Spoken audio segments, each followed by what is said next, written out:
Zbiljske gasilke v parlamentu. V spomin komandantu Stanetu. Bomo nepovratnim sredstvom rekli ne. Kaj se obeta malim delničarjem? Finančno izčrpana papirnica. Priznanja zaslužnim zadružnikom. Cirkus Maximus v Smledniku. Priznanja ustni harmoniki. Lepo pozdravljeni. V ponedeljek je ob zaključku meseca požarne varnosti predsednik Državnega zbora Janko Veber v predverju velike dvorane Državnega zbora sprejel udeležence gasilske olimpijade, ki je julija potekala v Franciji. Med njimi so bile tudi mladinke prostovoljnega gasilskega društva Zbilje v spremstvu mentorjev in vodstva društva. Ena od prijetnejših dolžnosti v Državnem zboru je, če lahko nagovoriš tako veliko in predvsem uspešno skupino državljank in državljanov, je gasilke in gasilce, udeležence letošnje gasilske olimpijade julija v Franciji nagovoril predsednik Državnega zbora Janko Veber in se jim zahvalil za doprinos k varnemu življenju v Sloveniji. Če sem čisto iskren, z gasilci že leta sodelujem. In posebno zadovoljstvo mi je bilo, da sem tudi pred leti lahko spremljal nastope v Ostravi, takrat kot poslanec, kot župan. Tudi v Kočevju smo organizirali potem mladinsko gasilsko olimpijado in ob zadnjem srečanju, ki sem ga imel s predstavniki Gasilske zveze in tudi gasilcev v Kočevju, smo ugotovili, da pravzaprav teh izjemnih uspehov, ki so jih dosegle gasilke in gasilci oziroma enote, v Franciji v Sloveniji nismo ustrezno obeležili in zato se mi je zdelo zelo primerno in pomembno, da poskušamo organizirati sprejem za vse enote in jim izkazati posebno pozornost tudi v imenu države. Veber je ob tej priložnosti izrazil tudi željo, da bi delo Gasilske zveze Slovenije kot tudi uprave in prostovoljnih gasilskih društev tudi v prihodnosti potekalo na tako visoki ravni, kot je do sedaj. Predvsem pa je izpostavil delo z mladimi, ki je, kot je dejal, neprecenljive vrednosti in bo bogatilo našo družbo tudi v prihodnosti. Da je bilo po uspehu na gasilski olimpijadi leta 2009 v Ostravi, zbiljske gasilke so bile takrat zlate, težko pričakovati ponovitev takšnega uspeha, je dejal tudi predsednik Gasilske zveze Slovenije Jošt Jakša. Pa vendarle se je to zgodilo. Od 13 tekmovalnih enot so slovenske ekipe osvojile kar 5 prvih mest, 2 drugi mesti in 2 tretji mesti. Zbiljske gasilke so bile ob veliki smoli zgolj, pa vendarle še vedno odlične četrte. Gasilci smo skromni ljudje, ne potrebujemo veliko. Toda včasih, ko se vsi prizadevajo samo zaslužiti, mi podarjamo svoj čas, prosti, tvegamo življenja, zdravje, zato da pomagamo soljudem. In če se bi ta družba, zato ker ji toliko privarčujemo in dodane vrednosti damo, znala na primeren način odložiti tudi na ravni majhnih stvari, je to tisto, kar nam bo zagotavljalo, da bodo tudi mladi še naprej delovali, ne samo zato, ker tako čutijo, ampak ker bodo videli, da družba razume to in jim vrača. Tokratni sprejem na državni ravni ni bil prvi v zgodovini zbiljskih uspehov na gasilskih olimpijadah, saj jih je pred 2 letoma po srebru na olimpijadi v Kočevju sprejel takratni predsednik države dr. Danilo Turk. Je bil pa tokrat prvi sprejem v Državnem zboru. Olimpijada je en dogodek, ki se ga ne udeležiš velikokrat v življenju in da je na tem državnem nivoju sprejem, mislim, da je to še ena počastitev vsega tega dela, vsega truda, kar smo ga vložili, predvsem pa punce, zato, da smo sploh prišli na olimpijado in pa za sam rezultat na olimpijado. Ja, pač lepo je, da so nas sprejeli, pa vse, ful se dobro počutim, ker pač smo v parlamentu. In so sedaj spomini na tisto olimpijado kakšni? Vse sem se še enkrat spomnila, pa koliko nam je bilo dobro, pa tako da upam, da gremo pol še čez 2 leti enkrat. Sedaj veste točno, kaj morate narediti, kaj morate bolj vaditi? Ja, pač v bistvu znamo, takrat smo imeli malo smole. Gasilke in gasilci so si tokrat ogledali Državni zbor in se dali podučiti, kako poteka zakonodajni postopek. Naši sogovorniki so bili enotnega mnenja, da je najbolj pereča problematika gasilstva, predvsem neurejen status operativnih gasilcev. Vi kot gasilec bi v Državnem zboru mogoče rekli glas za? Ja, za gasilce sigurno, da bi se mogoče tudi na tem operativnem delu, kaj več naredili, da bi imeli mogoče večjo možnosti pri delodajalcih za odhod na intervencije. To jaz mislim, da je zdaj največji problem in to mislim, da bo tudi vodstvo zdajšnje gasilske zveze se trudilo, da to izboljša. Tukaj so problem delodajalci. Delodajalec bo moral biti ponosen, da ima gasilca, tudi motiviran. Gasilec lahko s svojim znanjem nudi delodajalcu marsikaj. Hkrati pa dobiš ponekod, si ne upam na intervencijo dopoldan, ker me bodo vrgli iz službe.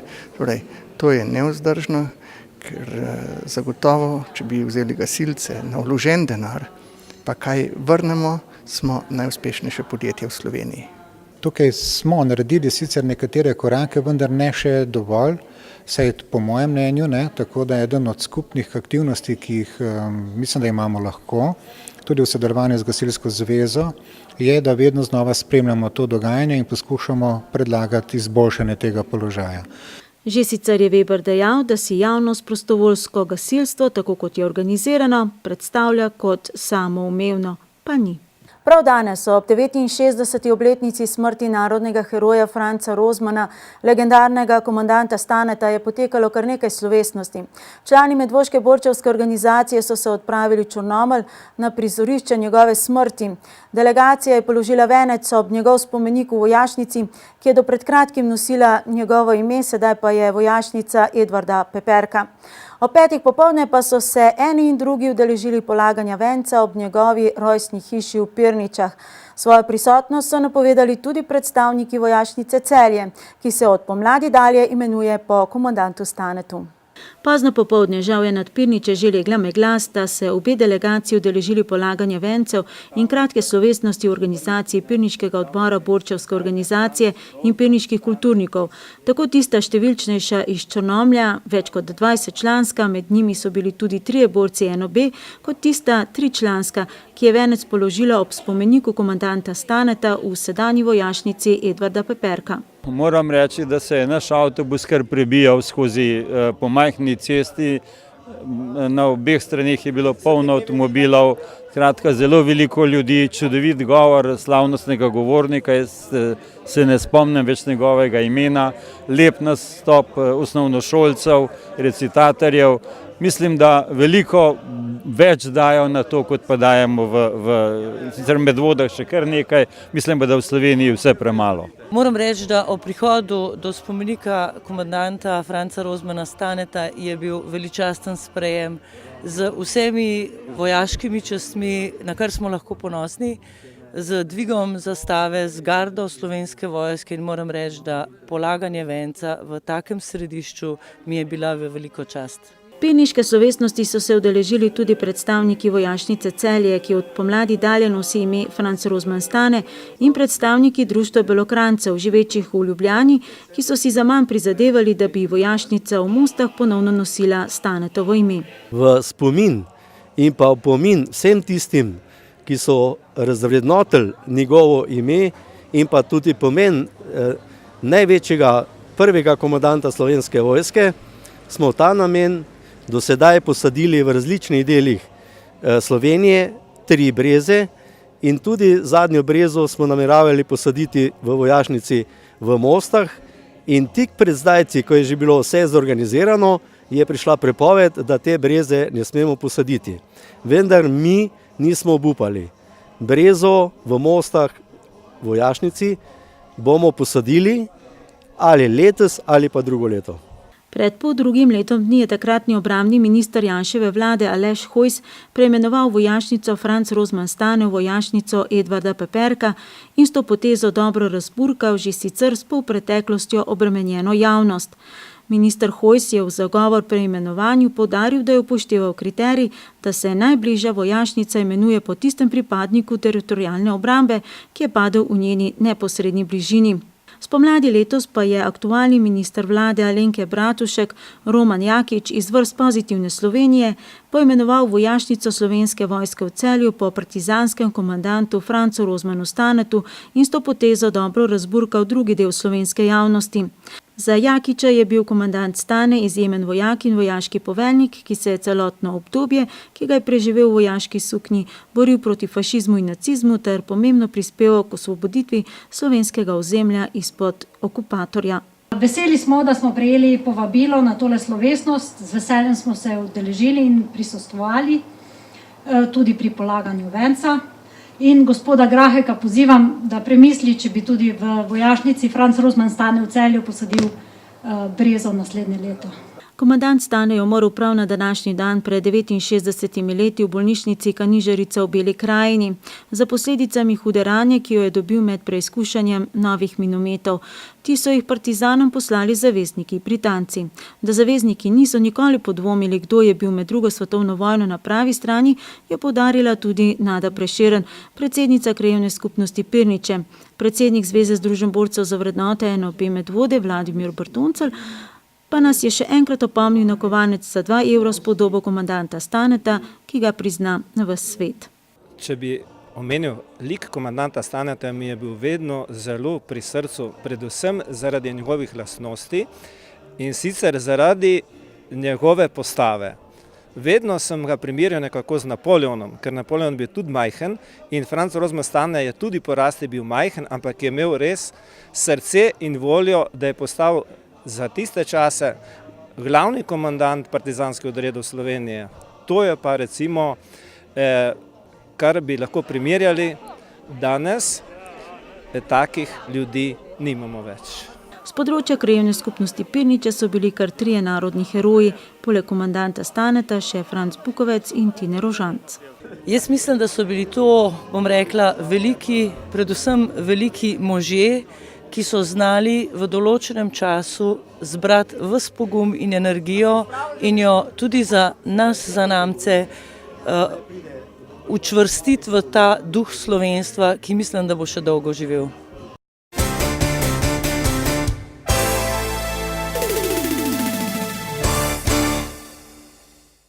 Še ostajamo pri aktivnostih Medvoške borčevske organizacije. Tako kot vsako leto so ob dnevu mrtvih organizirali komemoracije ob spomenikih padlim borcem na Topolu, v Sori, v Pirničah, na Senici in v Preski. In slednje komemoracije smo se udeležili tudi mi. Ob dnevu spomina na mrtve po vsej državi potekajo slovesnosti in polaganja vencev. V Medvodah imamo žalnih slovesnosti oziroma komemoracij več. V sicer lepem vremenu je na pokopališču v Preski potekala slovesnost v spomin padlim borcem narodno-osvobodilne borbe.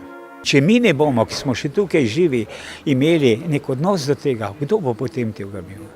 Tega se ljudje ne zavedajo.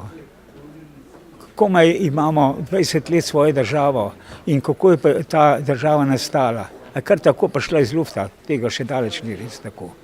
Neko spoštovanje bi morali imeti. Pri počastitvi so sodelovali tudi lovski pevski zbor in godba Medvode. Letos pa vencev niso polagali le člani Zveze združenj borcev za vrednote NOB, temveč je svoj protokol prvič vodila tudi občina. Protokol občinski še ni, bo potrebno še marsikaj postoriti. Protokol je resna zadeva. Resna zato, ker je to zrcalo občine. Tega se moramo zavedati. Prav je, da je napisan in jaz sem zelo vesel, da je avtorica tega tudi naša članica. Seveda, da bo pa to zaživel v ljudeh, da ga bomo sprejeli kot dogodek z vsem spoštovanjem, tako bo potrebno še marsikaj postoriti. Žalne slovesnosti, ki so potekale pod okriljem občine in novo sprejetega protokola, so bile skromno obiskane. Želja članov Zveze združenj borcev za vrednote NOB pa je, da bi se ob teh dogodkih zbralo več ljudi, predvsem predstavnikov občinske oblasti. V prejšnji oddaji smo poročali o tem, da so se svetniki prvič konkretneje seznanili tudi, kako uspešna je naša občina pri pridobivanju nepovratnih sredstev, državnih in evropskih. Med drugim je Evropski sklad za razvoj podeželja oziroma Ministrstvo za kmetijstvo in okolje iz ukrepa obnova in razvoj vasi namenila 290 000 evrov. Nepovratnih sredstev za dokončno obnovo doma krajanov v Pirničah, kar predstavlja 60% ocenjene vrednosti projekta. Na seji je v zraku obviselo vprašanje, ali je občina Medvode to ponudbo tudi sprejela. Mi smo se pogovarjali s predsednico krajevne skupnosti Pirniče Nado Prešeren, ki je osvetlila problematiko stališča krajevne skupnosti. Poskušali pa smo dobiti odgovore tudi strani občine, vendar smo bili zaenkrat še neuspešni. Leta 1933 je bilo v Pirničah ustanovljeno prvo kulturno društvo, ki je v letu 1936 prevzelo ime Prosvetno društvo Jakob Aljaž. Dejavnosti društva so se izvajale v razredu tedanje osnovne šole v Pirničah. Leta 1948 oziroma 1949 je bilo društvo pobudnik za gradnjo novega kulturnega doma. Leta 1953 se je kulturna dejavnost prenesla v novo zgrajeni zadružni dom, današnji dom krajanov, kjer društvo deluje še danes. Globalna problematika celotne krajevne skupnosti pa je dokončanje adaptacije doma krajanov Pirniče, ki jo je pred leti sicer podprla občina Medvode in s katero naj bi med drugimi kulturno in ostala društva pridobila boljše pogoje za delovanje. Najpogostejša vprašanja o tem, kako in v kakšnem obsegu pa dokončati projekt, pa ostajajo že desetletje neodgovorjena oziroma so vizije različne. Občinska svetnica, sicer pa tudi predsednica krajevne skupnosti Pirniče, je zato še enkrat apelirala, naj občina kot 49% lastnica objekta razmisli o racionalizaciji projekta in aktivneje pristopi k dokončanju doma. Tale hip je situacija zelo nedorečena in milo rečeno meglina. Kot nam je bilo sporočeno že v avgustu, konec avgusta, je občina bila uspešna v drugem poskusu za pridobitev evropskih sredstev nepovratnih za dokončanje doma krajanov. Odobrena so bila sredstva 27. avgusta in 25. september, torej v roku 30 dni, je bil tisti čas, v katerem bi se morala občina odločiti, ali bo ta sredstva sprejela ali ne. Moram priznati, da mi glasu od občine v tej smeri potrditve da ali pa izrecne zavrnitve nismo dobili, kljub temu, da smo občino večkrat povprašali v tej smeri. Smo se sicer že enkrat tudi sestali, župan, oba podžupana in pa vsi svetniki z področja krajevne skupnosti Pirniče na občini. Poskušali smo se nekaj pogovoriti, ampak nekega eksaktnega odgovora nismo dobili. Vsem je sicer jasno, da sredstev finančnih občina Medvode nima, to je pač nekako seveda vsem jasno, ampak neki dogovor bi bilo pa verjetno treba skleniti. Vkolikor pač je občina Medvode povsem nesposobna zagotoviti tisti svoj obvezni delež 40% sredstev, to je namreč pogoj za koriščenje nepovratnih evropskih sredstev. V tem primeru bi pač morala občina biti toliko odgovorna in toliko odgovorno obnašati, da v ta razpis sploh šli ne bi. Dober 1 milijon evrov nepovratnih sredstev je občini Medvode uspelo pridobiti na različnih razpisih za projekte v lanskem in letošnjem letu. Večinoma gre za energetsko sanacijo javnih objektov. In za vse projekte so, kot je povedala vodja oddelka za investicije Katja Gomboši-Telban, rezervirana potrebna sredstva v občinskem proračunu. Razen za dokončanje doma krajanov v Pirničah, za katerega je Evropski sklad za razvoj podeželja oziroma Ministrstvo za kmetijstvo in okolje iz ukrepa obnova in razvoj vasi namenil 290 tisoč evrov nepovratnih sredstev, kar predstavlja 60% ocenjene vrednosti. Kot je še povedala predsednica krajevne skupnosti, v Pirničah sodelovanju na tovrstnem razpisu niso bili naklonjeni. Kar se nas krajevne skupnosti tiče, veste, mi zelo navdušeni za kandidiranje na teh razpisih nismo bili. Mi smo bili od vsega začetka veliko bolj nagnjeni k tej drugi možnosti, da bi namreč tako počasi in postopno iz leta v leto pridobivali neka manjša finančna sredstva, ki bi jih bilo možno zagotoviti in bi potem pa s tistimi poskušali dokončati zadeve v okviru nekega sprejemljivega. Problem namreč pri tem kandidiranju je bil tudi v tem, da se je za tisti razpis prvi takrat tako zelo mudilo, da se občina o projektu ni posvetovala z nikomer iz krajevne skupnosti, naredila ga je sama in to na osnovi tistega projekta iz leta, mislim, da je bilo 2000, mogoče 2001, tisti prvotni projekt, za katerega je bilo že takrat znano, da je popolnoma zgrešen in deplasiran in neustrezen in mnogo predrag in povsem neuporaben. Konkretnega odgovora na vprašanje, ali bo občina pridobljena nepovratna sredstva tudi dejansko sprejela, namreč ni dobila. Zato morajo v krajevni skupnosti razmišljati tudi v tej smeri, da bodo pri nadaljnji adaptaciji doma prepuščeni sami sebi.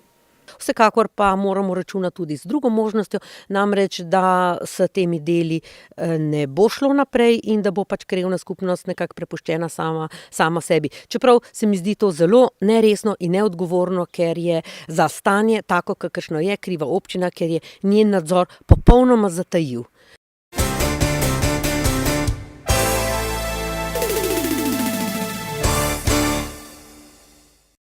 Kot izgleda, bo novi večinski lastnik domžalskega Heliosa in posledično tudi njegovega obrata v Preski, nekdanjega Colorja, avstrijski Ring International Holding. Skupina delničarjev družbe Helios in skupina njegovih zastavnih upnikov, torej konzorcij prodajalcev pod vodstvom Modre zavarovalnice, je namreč oktobra podpisal sporazum o prodaji več kot 73% deleža družbe Helios po ceni 520 € za delnico. Več vprašanj smo si zastavili v naslednjem prispevku. Najprej pa, kaj to pomeni za male Colorjeve delničarje, ki jih je Helios iztisnil leta 2009 in za to iztisnitev poteka postopek sodnega preizkusa primernosti denarne odpravnine. Družba Helios je kot večinska lastnica sredi leta 2009 iztisnila 2378 malih Colorjevih delničarjev z odpravnino 8,5 € za delnico, kar je Vseslovensko združenje malih delničarjev ocenilo za razlastitev in prek sekcije Color vložilo zahtevo za sodni preizkus primernosti denarne odpravnine. Njegovemu pozivu se je pridružilo skoraj 1000 iztisnjenih ali kot v združenju radi ponavljajo razlaščenih Colorjevih delničarjev. Zadnjič smo o tej zadevi poročali v začetku tega leta, ko je bilo aktualno izvedensko mnenje sodne izvedenke, pooblaščene ocenjevalke vrednosti podjetij in pooblaščene revizorke Brigite Aljaž, ki je kot najbolj pravično na podlagi obstoječe cenitve predlagala vsaj 17,30 € za delnico, torej vsaj še enkrat večjo odpravnino. Takšen je bil tudi sklep okrožnega sodišča v Ljubljani, na katerega pa se je Helios pritožil z zahtevo po ponovni cenitvi podjetja. Skratka, pričakujemo, da bodo takoj, ko bo o tem odločilo sodišče, ponovno po pritožbi družbe delničarji dejansko prejeli višjo odpravnino. Prepričani smo vsaj takšno, kot je bila opredeljena tudi na prvi stopnji. Zavlačevanje strani Heliosa v združenju ocenjujejo tako za neracionalnega z vidika poslovanja družbe, saj ne izključuje možnosti, da bodo vsi postopki in zamudne obresti presegli vrednost dodatne odpravnine, kot tudi neprimerno do malih delničarjev, ki so zaupali tudi svoje prihranke v podjetje. Dokončno razsodbo sodišča, za katero pa v združenju niso v dvomu, bo moral spoštovati vsak sogovornik, torej tudi morebitni nov lastnik podjetja. To bi bilo ogroženo kvečemu v primeru, da bi bila družba v postopku prisilne poravnave oziroma da bi šla v stečaj. V takšnem primeru bi seveda to pomenilo tudi neizplačilo ali pa kvečemu izplačilo v manjši meri delničarjem in brez nadaljnega bi se v tem primeru seveda sami postopki lahko zapletli. Tak primer so v združenju sicer že imeli v primeru SCT-ja, ko je bila razsodba sodišča o dodatni odpravnini pravnomočna tik pred razglasitvijo stečaja. Pohvalijo pa se lahko z več kot 10 uspešnimi primeri. In kaj ta načrtovana prodaja večinskega deleža Heliosa pomeni za bodoče male Heliosove delničarje in ne nazadnje, kaj vse skupaj pomeni tudi za več kot 60 000 malih delničarjev, ki so svoje certifikate in prihranke vložili v cerkvene sklade, preoblikovane v Zvon 1 in Zvon 2 holding. Prav stečaji teh družb so namreč tudi v veliki meri privedli k temu, da se Helios prodaja na tak način, kot se. Spomnimo. Družba Zvon 1 Holding, ki je kot tretja od cerkvenih družb šla v stečaj v začetku leta 2012, je bila več kot 30% lastnica družbe Helios. Heliosove delnice pa je imela že sicer zastavljene pri Ljubljanski banki, ki se je skupaj z ostalimi večjimi delničarji povezala v konzorcij v iskanju novega večinskega lastnika. Oktobra je skupina delničarjev in skupina zastavnih upnikov torej podpisala sporazum z avstrijskim Ring International Holdingom o prodaji večinskega več kot 73% deleža po ceni 530 € za vsako delnico. Če bo do prenosa delnic dejansko prišlo, je po slovenski zakonodaji skupina Ring dolžna objaviti ponudbo za prevzem in enako ceno ponuditi tudi ostalim malim delničarjem. Torej, hipotetično vprašanje v imenu vseh malih Heliosovih delničarjev je, ali predvidoma spomladi, če bodo vsi regulatorji prodaje dali svoje soglasje, ponudbo Ringa sprejeli ali ne. V združenju predvidevajo, da je na nižjo odkupno ceno delnice Heliosa od sprva pričakovane vplivalo tako izplačilo dividend, sporni nepremičninski posli v Srbiji, kot tudi slabša realizacija poslovnih načrtov v letošnjem letu. Glede na okoliščine in trenutno vedenje, zato v združenju menijo, da do oškodovanja delničarjev ne bo prišlo. Zato bi tako v tem trenutku hipotetično ponudbo tudi sprejeli. Predvsem iz naslova tega, da je, kot rečeno, pričakovati, da bo v nadaljevanju eventualno prišlo tudi do iztisnitve preko slej pod istimi pogoji in da v takšnem primeru seveda neracionalno čakati na denar dlje, kot je to potrebno, predvsem, če iz tega naslova seveda ni nekih dodatnih učinkov. Še enkrat izpostavljam seveda ob pogoju, da v tem času ne bi prišlo do kakšnih spremenjenih okoliščin, ki bi seveda delničarju dali razlog za to, da bi lahko pričakoval eventualno boljši donos ali pa iz naslova obstoječe naložbe tisto, kar bi v smislu perspektive v prihodnje prinašalo donose na letni ravni, mora biti iz naslova dividend in podobno. Slovenska vlada je to prodajo prvo v nizu načrtovanih 15, kjer je posledično solastnica država ocenila za uspeh. Uprava se veseli stabilnega lastnika, sindikat pa že opozarja na morebitne pasti.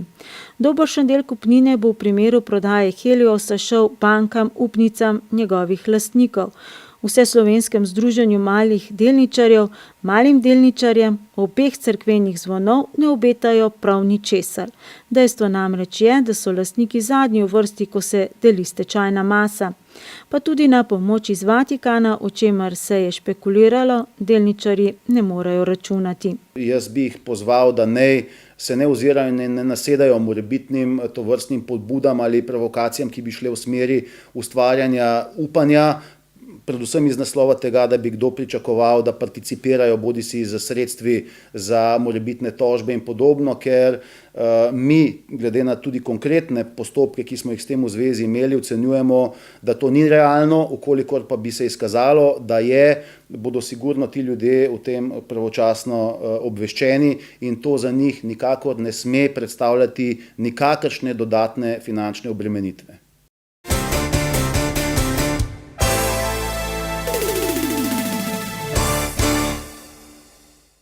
Helios pa ni edino podjetje, prek katerega si je cerkveni zvon Ena Holding poskušal reševati svoje finančne težave.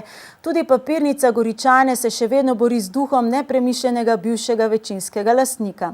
V zadnjem času so do nas prihajale težke informacije, češ da proizvodnja občasno stoji in da ni niti toliko denarja v podjetju, da bi plačali elektriko. Andraž Stegu, direktor in lastnik goričanske papirnice, ki nam je izjavo obljubil v kratkem, ko se zadeve stabilizirajo, je informacije delno potrdil, ostaja pa optimist.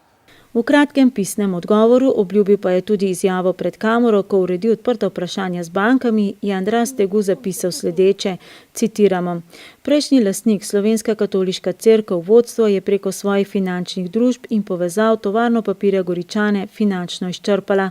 Sam z vodilno ekipo in zaposlenimi nadaljujem dejavnost v finančno izčrpani družbi in si prizadevam za ohranitev delovnih mest in izpolnjevanje začrtane poslovne poti. Konec citata. Andraž Stegu je namreč prek svojega podjetja Papirus od podjetja Papigor Holding sredi leta 2010 kupil 85% delež papirnice Goričane.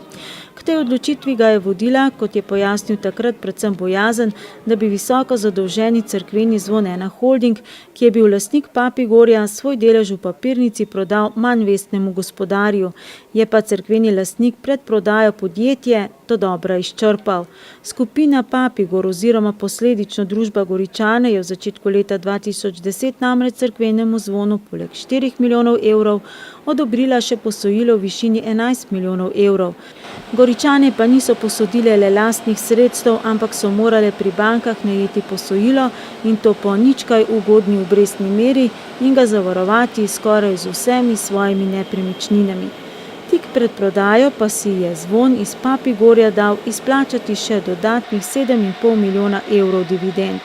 Nato pa je družbo prodal direktorju Papirnice Goričane Andražu Steguju oziroma njegovi družbi Papirus.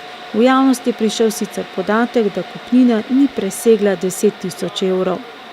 Kot pravi Stegujev tovarni papirja Goričane, dejansko v mesecu septembru prišlo do 4-dnevne zaustavitve proizvodnje, ki je bila posledica izpada garancij ter blokade strani banke. Zaustavitev je bila izkoriščena za predčasen že predviden remont. V prvih dneh meseca oktobra pa so ustavili papirni stroj zaradi nezadostnega števila primernih naročil, kar je posledica položaja na trgu. Sedaj so se razmere umirile in po Stegujevih besedah Goričane normalno poslujejo. Zanika pa, da se energenti, vključno z elektriko, ne bi redno plačevali. Prizna, da je nekaj kratkoročnih neporavnanih obveznosti do podizvajalcev, vendar se bodo te pričele redno poplačevati takoj, ko bo sklenjen celovit dogovor z bankami. Kot zagotavlja Andraž Stegu, so dogovori z bankami o dokončni ureditvi garancij ter kreditnih odnosov v sklepni fazi. Ureditev razmerja z bankami pa bo zagotovo popolno stabiliziralo predvsem kratkoročno likvidnost družbe ter zagotovila normalno poslovanje in razvoj v naslednjih letih. Potekajo pa tudi razgovori z Nadškofijo Ljubljana za rešitev še drugega odprtega vprašanja, to je vlaganj v grad Goričane.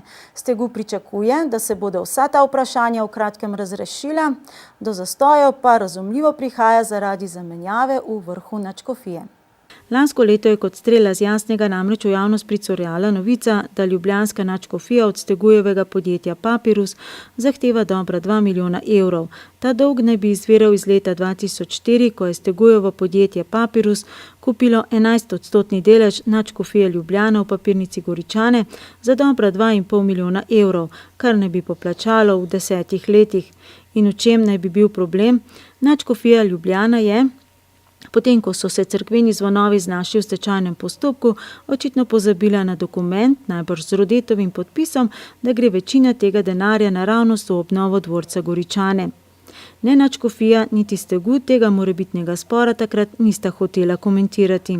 Slednji niti navedb v medijih, da naj bi se njegova podjetja znašla v finančnih težavah.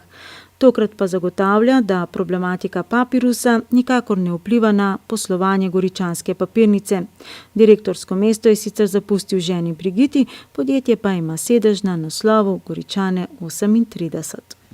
Zadružna zveza Slovenije je že po tradiciji na kmetijsko-živilskem sejmu v Gornji Radgoni podelila priznanja zaslužnim zadružnikom, zadružnim delavcem in zadrugam. Letos je priznanje prejelo 20 posameznikov in 4 zadruge in ponovno lahko poročamo o uspehu medvoških zadružnikov. Priznanje za trajen prispevek k razvoju zadružništva, to je najvišje zadružno priznanje, je prejel Janez Šušteršič, predsednik kmetijske zadruge Medvode. Letno priznanje za prispevek k razvoju zadružništva pa Valentin Babnik, prav tako vidni član kmetijske zadruge Medvode. Letošnje priznanje ni prvo zadružno priznanje, ki ga je Janez Šušteršič prejel. Leta 2007 ga je prevzel v imenu kmetijske zadruge Medvode ob 60-letnici njenega delovanja, leta 2009 pa je prejel letno priznanje za prispevek k razvoju zadružništva, letos pa, kot rečeno, najvišje zadružno priznanje za trajen prispevek k razvoju zadružništva. Jaz do priznanj imam neko cinično distanco. Je pa vsakmu priznanje, vsaka pohvala godi, ne? To je definitivno. Ne jemljem pa to kot priznanje meni, ampak dejansko mojim, ki smo sodelovali pri razvoju zadružništva ali pa tudi kmetijske zadruge Medvode. Janez Šušteršič je že 3. mandat predsednik kmetijske zadruge Medvode in tako ustvarja gospodarno, stabilno in finančno uspešno podobo zadruge, ki se je iz ene manj prepoznavnih razvila v dinamično firmo z jasnimi cilji in usmeritvami v prihodnje. Tokratno priznanje pa je namenjeno predvsem njegovemu aktivnemu sodelovanju v Zadružni zvezi Slovenije in v Kmetijsko-gozdarski zbornici Slovenije. Pri slednji deluje vse od njene ustanovitve. Je svetnik in član upravnega odbora zbornice. Kot so zapisali v obrazložitvi, je s svojimi bogatimi izkušnjami sodeloval pri razvoju slovenskega kmetijstva, njegovemu normativnemu urejanju in pripravi zakonov, vse v dobro kmetov in tistih, ki se ukvarjajo s kmetijstvom. Jaz sem bil en aktorjev, takrat kot predsednik slovenskega kmečkega gibanja, ki smo s svojimi pripombami, s svojimi sugestijami sodelovali pri sprejetju tega zakona o zadružništvu.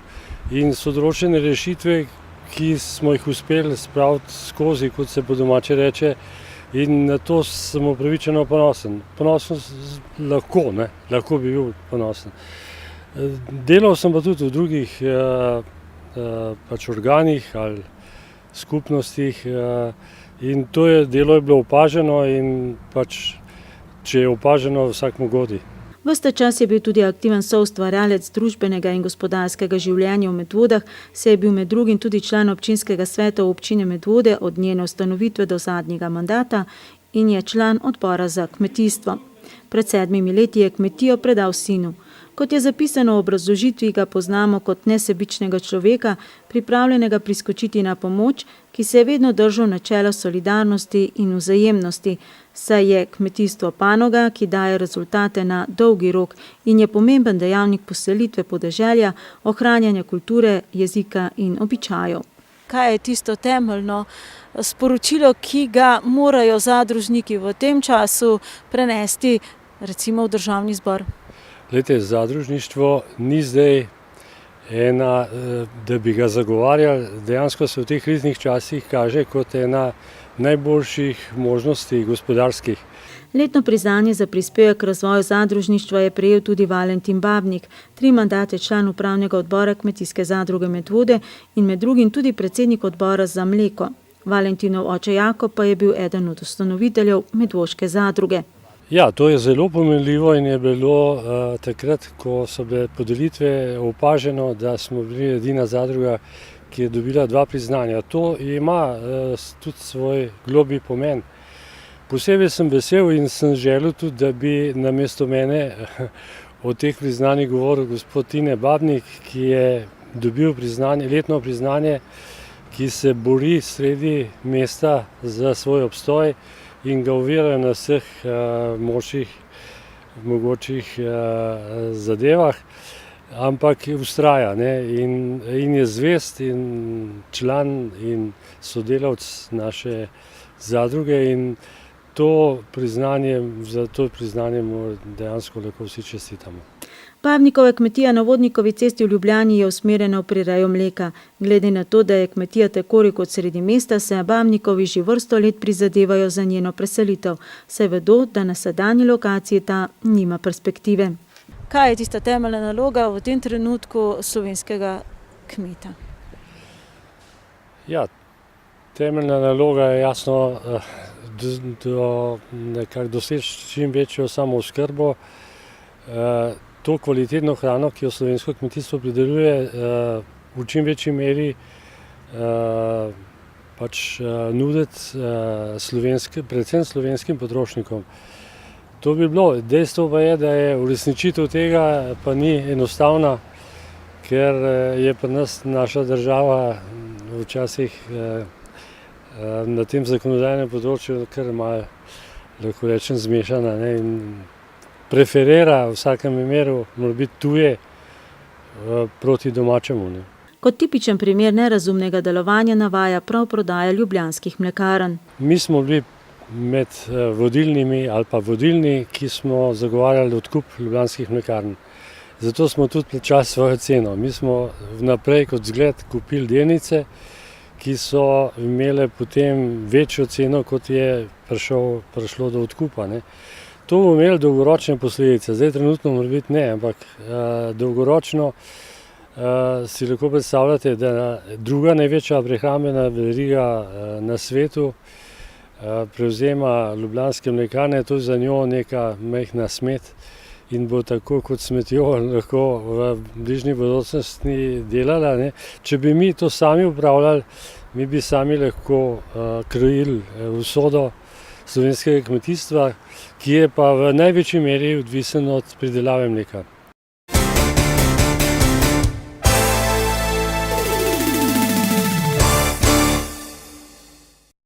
Še utrinki iz krompirjevih počitnic. V Kulturnem domu v Smledniku so v soboto dopoldne pripravili ustvarjalne delavnice za osnovnošolce pod imenom Cirkus Maximus. Letošnjega, že 7. po vrsti, se je zopet udeležilo veliko število otrok.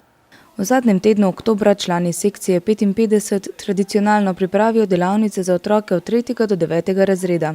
Tudi letošnje leto ni bilo izjema, 25 otrok je namreč pridno ustvarjalo na 4 delavnicah. Res je, letos smo že 7. leto pripravili ustvarjalne delavnice za otroke. Danes imamo na sporedu 4 različne delavnice, in sicer ustvarjamo kozolce, ustvarjamo voščilnice in knjižna kazala, travkote in pa tablice iz Das Masse za na vrata.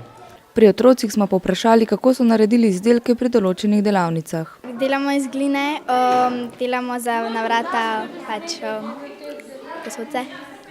In katera delavnica ti je bila danes najbolj všeč? Si bila že na vseh? Sam še na kozolcih nisem bila, ta mi najbolj všeč. Take valjaste palčke, pa polu les naredimo 2 luknji, pol še v palčke naredimo 5 lukenj in pol imamo take čist majhne, tenke palčke, ki jih moramo dati v te luknje. In pol naredimo trikotno streho, pol damo te od sladolednih palčkov gor prilepimo, da zgleda kot streha. Pol gremo pa ven, pa to še pobarvamo. Izdelovali smo čestitke, pa za tole, ki imaš knjigo, da kazalo, ki si, smo delali, pa tako, ukresovali smo. In kako se to naredi sploh? Najprej vzameš čestitko, pol natisneš gor, kar hočeš, potreseš prah, ga daš na list, streseš nazaj na tulanček, pa z sušilcem posušiš in pol ti pa nastane. Kaj pa ti je najbolj všeč na delavnicah? Tole, ki delamo iz gline, pa ki je zelo zabaven. In kako se jih naredi? Tako da noter štumf daš semena od trave najprej, pa še žaganje, pa lahko ga okrasiš z lučki, pa z nosom, pa še lahko daš recimo krila, tako kot jaz, ali pa kitajskega. Naredila sem očala, usta, 2 obleki, šal in najlonke. Za otroke so tovrstne delavnice še dodatna popestritev jesenskih počitnic, obojih pa se vsako leto močno veselijo. Otroci že na današnjih delavnicah sprašujejo po naslednjem cirkusu Maximusu, tako da verjamem, da tudi v prihodnje ne bomo imeli težav, tako kot do sedaj.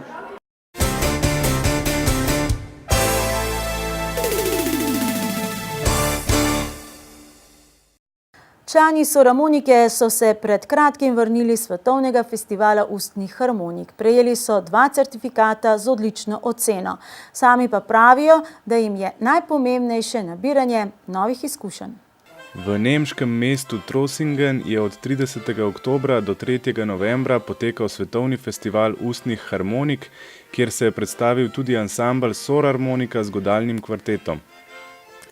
Za njimi je nepozabna izkušnja, saj so bili deležni pozitivnih odzivov tako strani publike, kot strokovne žirije in sotekmovalcev. To je vsekakor za vsakogar in za nas posebej ena dragocena izkušnja, ker smo spoznali marsikaj, doživeli, pa tudi videli, kako to izgleda, da smo bili pravzaprav mi egzoti, kajti prevladovali so sami Azijci.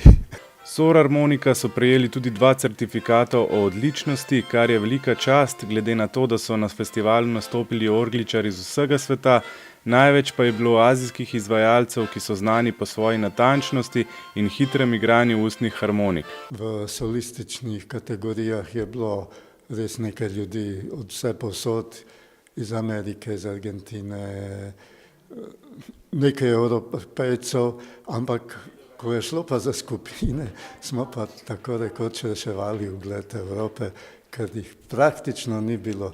Bili smo edino mi, pa ena dekliška nemška skupina. Druge, ki je bila prijavljena, nisem uspel slišati, ne vem, ali je sploh nastopila ali ne, ker niso ravno vsi nastopali, ki so bili prijavljeni. Nastop Sorarmonike je na festivalu veljal za nekaj posebnega ravno zaradi umirjenega igranja 9 orgličarjev, ki so izvajali vse od ljudskih, narodno-zabavnih, dalmatinskih in popevkarskih skladb. Pravno od enih južnokorejcev smo bili opaženi in za njih smo bili, so rekli, torej njihov vodja je rekel, vi ste bili najboljši, ker ste igrali umirjeno, uglajeno, organizirano, vse je bilo lepo in zato ste za nas najboljši. Ansambel v prihodnje načrtuje veliko nastopov po Sloveniji in tujini, dogovarjajo pa se tudi za nastop v Medvoškem kulturnem domu. Dogovarjamo se prav v KUD-u nekaj v zvezi s kombinacijo z gospodom Lotričem, kar bi bila kar dobra zadeva tudi za nas.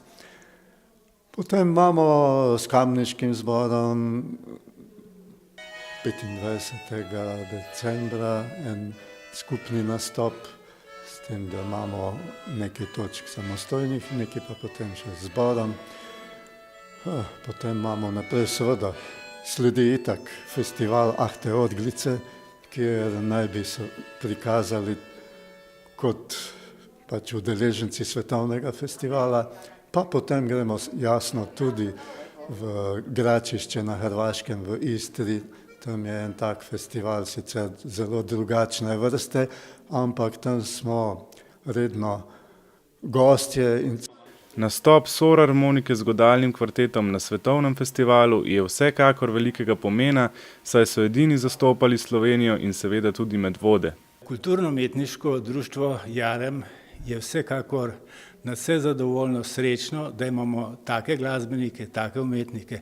Poglejte, širijo tudi duh Jakoba Aljaža, on je bil glasbenik, verjetno se mu še sanjalo ni, da bo prav iz njegove hiše šlo na pot na svetovni festival skupina glasbenikov, ki so se dobro odrezali, lepo zastopali, ne le kulturno-umetniško društvo Jarem, ampak Pirniče, Medvode in celo Slovenijo, pravzaprav celo Evropo na svetovnem festivalu. To mislim, da je lahko ponos vsem Medvoščanom.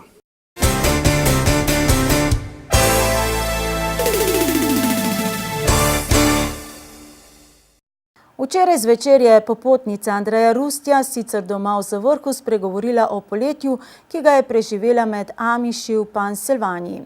V skupnosti je bivala pri družini amiškega škofa. Amiši so v osnovi protestantska verska skupnost z dokaj strogimi pravili, ki služijo Bogu s svojim skromnim in preprostim življenjem. V ta namen so se odpovedali elektriki, računalniku, glasbilom, avtu in celo kolesu. Popotnica Andreja je tako v skupnosti delovala kot taksistka in skupnost poznala res od blizu. Pridobila si je zaupanje skupnosti in se tako udeleževala njihovih najbolj osebnih druženj, kot so maša, poroka in pogreb. Amiši so verska skupnost, ki po nekaterih ocenah šteje tam do 500 000 ljudi. Njihova glavnina biva v 3 ameriških zveznih državah, in sicer v Pensilvaniji, Ohaju in Indijani. Popotnica Andreja Rustja je z njimi preživela eno poletje v Pensilvaniji. Amiši načeloma so ljudje, ki sami sebe rečejo preprosti ljudje. In prav iz te njihove preprostosti izhaja potem tudi njihov način življenja. Torej gre za način življenja, ki je vezan na zemljo, na ročno obdelovanje, na družini predane ljudi, in ti ljudje so se odločili, da ne bodo uporabljali elektrike, da ne bodo posedovali ali pa vozili avtomobilov, da recimo ne bodo uporabljali inštrumentov oziroma glasbil, da ne bodo hodili v kino ali pa na ples ali pa na kakšne druge reči, da ravno tako domov ne bodo recimo pripeljali televizije oziroma računalnika, da njihove ženske nikoli ne bodo oblekle hlač oziroma uporabljale make-upa in da njihovi moški nikoli ne bodo prijeli za orožje ali pa recimo se usedeli na kolo ali pa nosili brkov. Amiši so pripadniki veje protestantske krščanske verske skupnosti. Krstijo se v odrasli dobi in takrat se tudi odločijo za življenje v skupnosti. Njihove korenine segajo v Švico. Nekako pred 300 leti je njihova skupnost migrirala v Ameriko in tako še dan danes govorijo pensilvansko nemščino. Ti ljudje so izjemno delavni in izjemno pridni, tudi izjemno sposobni. Zdaj, glavnina amiških prebivalcev Združenih držav Amerike se še danes ukvarja s kmetijstvom, tako s poljedelstvom kot tudi živinorejo.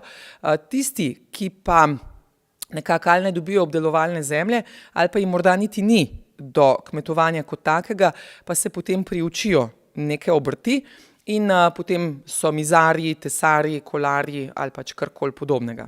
Ker Amiši ne smejo voziti avta, lahko pa se vozijo v njem, se je popotnici Andreji ponudila enkratna priložnost, da je v skupnosti delovala kot taksistka. V skupnost jo je povabil sam škof. Z bivanjem pri njegovi družini je tako dobila vpogled v njihovo dejansko življenje. Verjetno pa me je najbolj pri Amiših nagovorila ta izjemna povezanost, ki jo čutijo drug do drugega ali pa ki jo tudi gradijo načrtno drug z drugim, potem pripravljenost, kako hitro lahko preskočijo na pomoč drug drugemu, kako spoštljivi so drug do drugega in kako preprosto in skromno je njihovo življenje, pa še vedno kako srečno delujejo in tudi kako srečni dejansko so. Da bi se pridružili Amišem, se ni potrebno preseliti v njihovo skupnost. Amiši namreč verjamejo, da lahko tudi mi živimo njim podobno življenje v okolju, kjer delujemo.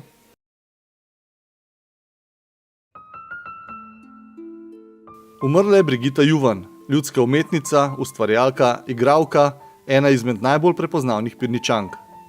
Njeno bogato življenje je bilo polno ustvarjanja in delovanja v Pirničah, kjer je bila predsednica likovne sekcije kulturno-umetniškega društva in častna članica turističnega društva.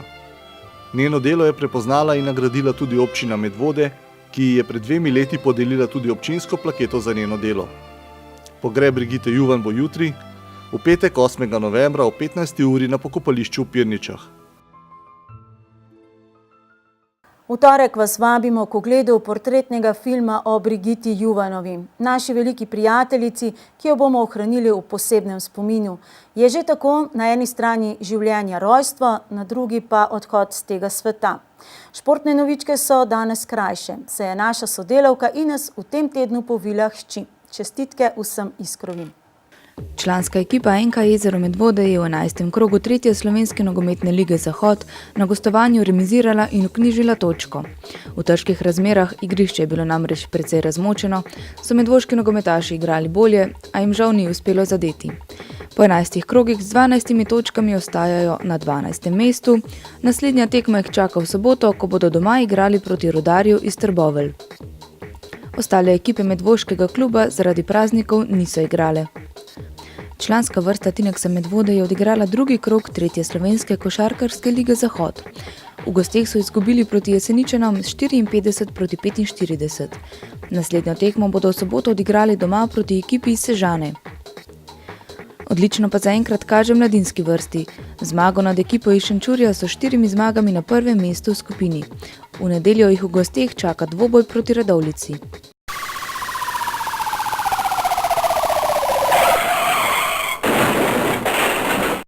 Medvoški policisti v 1. novembrskem tednu niso obravnavali nobenih prometnih nesreč.